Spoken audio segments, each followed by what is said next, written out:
how to use flash fill to populate first name and last name in Excel.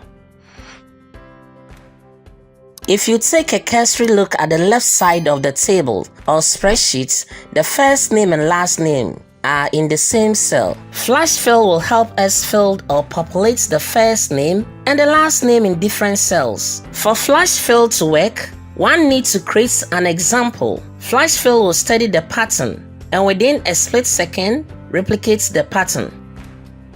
Let's now enter the first name, Richard, in the first cell and proceed to enter the last name, Boatin, in the next contiguous cell. Once you have done entering the first example, it is now time for flash fill to do its work. Just select the cell containing the first name and press Ctrl+E on the keyboard to populate all the first names within the column based on the pattern. Just select the cell containing the last name and press Ctrl+E on the keyboard to populate all the last names within the column based on the pattern. TechTricksGh. Like, subscribe, and hit the bell notification for more tutorials.